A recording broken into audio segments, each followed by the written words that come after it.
అన్నా అన్నా అప్పుడప్పుడు జైలుకి వచ్చిపోతున్న వాళ్ళకే అంతుందంటే బయటకంటే జైల్లోనే ఎక్కువ కాలం గడిపిన మా చిన్నాకి ఎంత ఉండాలన్నా.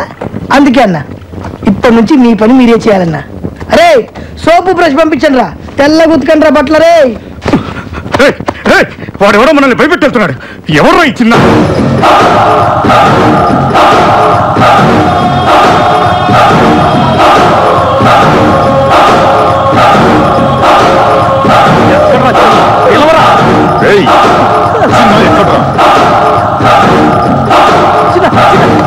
బోస్టర్ స్కూల్ నుంచి రిలీజ్ అయ్యి డైరెక్ట్ గా ఇంటికి వెళ్ళాల్సినాడు. నీ ఆవేశం వల్ల జైలు వచ్చావు. నేను నీతో పాటు అన్ని జైల్లో కూడా తిన్నా. వద్దురా, నా మాట విని తొందరలోనే రిలీజ్ అయ్యి నీ వాళ్ళందరినీ కలుసుకోవాలని ఎంతో ఆస్తూ ఉన్నావు. చిన్న చిన్న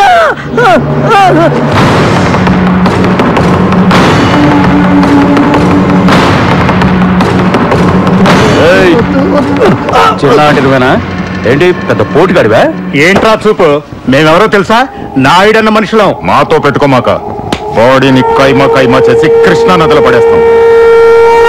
ఇంకోసారి నా మీద చేయబడిందో నువ్వు ఏ చేత్తో కడుక్కుంటావో ఆ చేత్తోనే తినాల్సి వస్తుంది.